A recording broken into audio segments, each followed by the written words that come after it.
I'm Josie Sherrod from the International Fund for Animal Welfare, and we're here today to help plant 3,000 trees on this wonderful property, a mix of koala and rainforest trees. It's good to get involved in stuff like this. Yeah.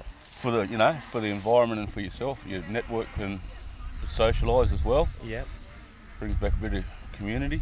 And have you been involved in projects like this before? I've supported Bengal koalas before. Okay. Did a little fundraiser for them a little while ago. The main threat to koalas is habitat loss, and the key solution is planting trees. I think people are fed up with government inaction, waiting for government to do something to save the species, and literally taking things into their own hands, which is what people are doing here today, planting trees in the ground. This is an amazing property, literally on the outskirts of Bangalow. Of course, Bangalow was once covered in land like this with the original Gondwana forest.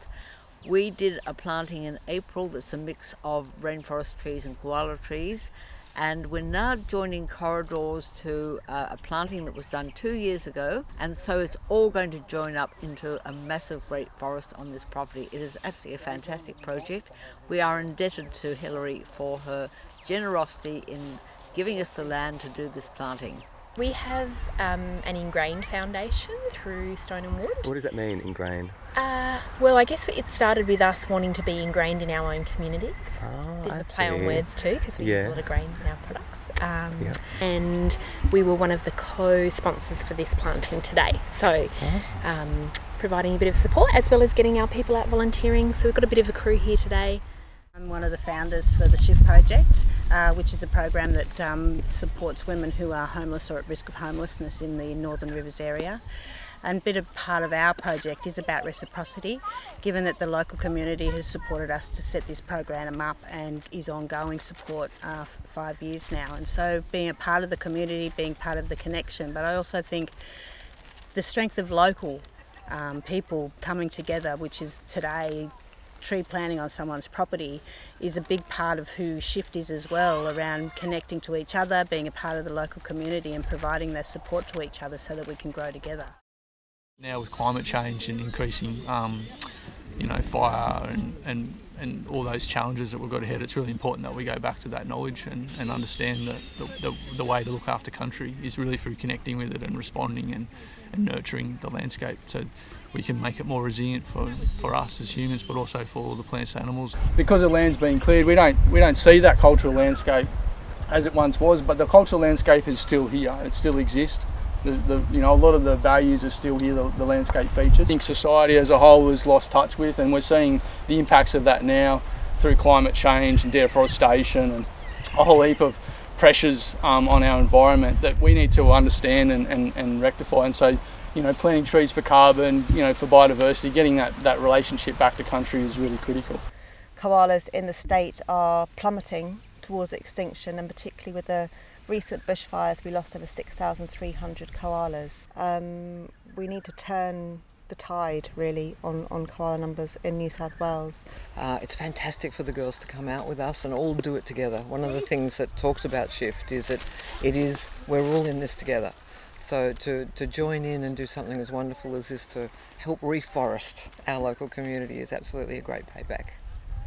I've been involved for about 10 years. So I sort of started getting involved in this work, and there's been a constant growth in interest, and it's been really amazing. But particularly with the last season's bushfires, there's a lot of momentum. People are really keen to learn more and support custodianship and the more appropriate use of fire to look after country. We also work in the local community. We work with the Liberation Larder voluntarily, making meals for rough sleepers.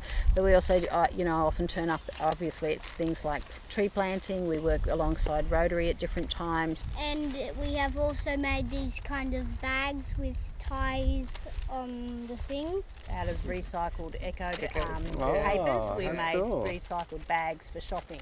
At one stage, yes. And it all adds up, doesn't it? All the money adds up. And There's been so many wonderful people here, all from the community, different areas of the community, but coming together to plant with a common, idea that you can create a rainforest from nothing. And as we've seen, existing planting on the property already 2 years old, it's already about 10 metres high. So it doesn't take long, does it? Yes, absolutely. It's a lush area. It's absolutely perfect. We can only imagine in the little remnant pockets that we see just how fantastic the rainforest must have looked to the settlers in the 19th century who were paid a bounty to cut all those trees down and simply burn them. It is a heartbreaking tragedy of sheer ignorance.